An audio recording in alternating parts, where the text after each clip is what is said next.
फसल चक्र सघनीकरण मृदा की उर्वरा शक्ति को बनाए रखने, पोषण सुरक्षा सुनिश्चित करने तथा आय वृद्धि में मूंग का विशेष योगदान होता है। वसंत एवं ग्रीष्म काल में उगाई जाने वाली मूंग में कीट प्रबंधन सहित महत्वपूर्ण सस्य क्रियाओं के बारे में विस्तृत जानकारी दे रहे हैं पूसा संस्थान के विशेषज्ञ डॉक्टर हर्ष कुमार दीक्षित। किसान भाइयों, इस समय हमारे खेतों में मूंग की बसंतकालीन फसल और ग्रीष्मकालीन फसल उपलब्ध है। बसंतकालीन मूंग की फसल में इस समय फूल और फलियां आ रही हैं। फूल और फलियों को हमें कीड़ों से बचाना है, तभी हम अच्छी उपज ले पाएंगे। मुख्य कीट फूलों और फल के हैं थ्रिप्स और पॉट बोरर। थ्रिप्स फूलों के अंदर घुस जाते हैं और घुसने के बाद ये फूलों को नष्ट कर देते हैं, जिससे फूल गिर जाते हैं और फूल डैमेज हो जाते हैं और हमारा उत्पादन कम हो जाता है। थ्रिप्स के कंट्रोल के लिए स्पिनोसाइड को 0.5 ml प्रति लीटर की दर से 300 लीटर पानी में मिला के छिड़काव करना चाहिए। इससे हमारा जो है कीड़ों का जो असर है वो कम हो जाएगा। फिर हमें ये भी सुनिश्चित करना है बसंतकालीन मूंग में कि जब फलियां बन रही हों, फलियों में दाना बढ़ रहा हो, तब खेतों में नमी की कमी ना हो। नमी की कमी होने से फिर हमारी जो उत्पादकता है वो प्रभावित हो जाएगी। हमारी दूसरी मूंग की फसल जो इस समय खेतों में है वो है ग्रीष्मकालीन मूंग। ग्रीष्मकालीन मूंग अभी 20 से 25 दिन की फसल हुई है। इस फसल को निराई गुड़ाई की आवश्यकता है। निराई गुड़ाई कर हम इसमें इमिडाक्लोरोपिड का 0.2 से 0.3 ml प्रति लीटर की दर से 300 लीटर पानी का स्प्रे खेत में कर सकते हैं। निराई गुड़ाई और दवाई के स्प्रे के बाद 25 दिन की फसल होने पर हम एक हल्का पानी भी लगा दें। खेत में कभी भी पानी मूंग की फसल में भरना नहीं चाहिए। भरने से फसल पर प्रतिकूल प्रभाव पड़ता है। और फिर धीरे धीरे जैसे बाद में फल और फूल और फल आएंगे तो हमें फिर थ्रिप्स से नियंत्रण करना है। फलियां आते समय अगर पॉट बोरर मूंग की फसल को अटैक करता है, नष्ट करने की कोशिश करता है, तो उसके लिए भी स्पिनोसाइड की दवा कारगर है। गर्मियों में उगाई जाने वाली मूंग में अच्छी उपज लेने हेतु रोग एवं कीट प्रबंधन के साथ खरपतवार नियंत्रण एक महत्वपूर्ण क्रिया है। मूंग के मुख्य खरपतवार एवं उनके नियंत्रण के बारे में विस्तृत जानकारी दे रहे हैं पूसा संस्थान के विशेषज्ञ डॉक्टर पी.के. दास।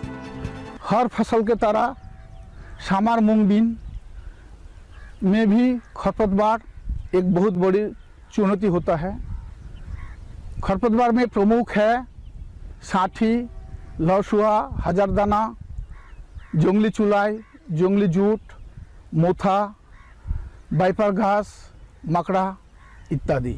मूंग का शुरू में वृद्धि कम और हाइट कम होने के कारण इन सब खरपतवार का दबदबा बने रहती है और ठीक समय पे इन सब खरपतवार का नियंत्रण ना किया गया तो मूंग का उपज में भारी मात्रा से नुकसान पहुंचाती है। खरपतवार नियंत्रण का बहुत सारे विधियां हैं, जैसे हाथ से निकालना, शून्य जुताई विधि द्वारा फसल, मेड़ों में खेती, अंतर फसलीकरण, मिश्रित फसलीकरण, फसल अवशेष का बिछावन और खरपतवार नाशी होता है। खरपतवार नियंत्रण के लिए शुरू में मूंग के बुआई का 1-2 दिन बाद पेनिमिथिलिन नामक एक दवाई का 1 किलोग्राम प्रति हेक्टेयर का हिसाब से छिड़काव करना पड़ता है। अभी सभी खेतों में मूंग करीब 20-25 दिन का आसपास होंगे। इस समय इमाज़ेथाविर नाम का एक दवाई 75 ग्राम इमाज़ेथाविर प्रति हेक्टेयर का हिसाब से छिड़काव करना चाहिए। 350 से 400 लीटर पानी में घोल बनाकर इनका छिड़काव होना चाहिए और छिड़काव के समय कम से कम जो नैपसेक स्प्रेयर वो फ्लैट फैन नोजल का इस्तेमाल होना खरपतवार नाशी प्रयोग के लिए अति आवश्यक है। जिस खेतों में मोथा का दबदबा है, ज़्यादा प्रकोप है, वहाँ पे इस इमाजिनाटाविर स्प्रे करने के बावजूद एक हल्का सा हैंड वीडिंग अर्थात हाथ से खरपतवार को निकालना पड़ेगा।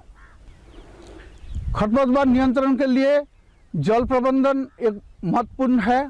ज़्यादा पानी इस्तेमाल करने से खरपतवार का दबदबा बना रहता है, तो इसीलिए कम से कम पानी 2-3 सिंचाई बारिश को देखते हुए किसान भाई को करना चाहिए। और इस समय सामार मूंग में शुरू में पत्ती छेदक और पत्ती मोड़र कीट का प्रादुर्भाव होता है, इसीलिए मेटासिस्टक अथवा रोगर नाम का एक दवाई 3 से 4 ml प्रति लीटर पानी में घोल बनाकर छिड़काव करना चाहिए। इसके अलावा इस समय नहीं लेकिन कुछ समय बाद मूंग का पत्ती का सारे पौध पीला हो जाता है, ये विषाणु रोग है, तो तुरंत उस पौध को वहाँ से फिर से निकाल के बाहर को ही रख दे और उसको मिट्टी में गाड़ दे। और इसके लिए इनका कारण जो है सफ़ेद बोकी होता है, तो मेटासिस्टक और रोगर डालने से इनका प्रकोप कम हो जाता है। फिर भी ज़्यादा है तो फिप्रोनिल नामक एक दवाई का 2 ml प्रति लीटर पानी में घोल बनाकर छिड़काव कर सकते हैं।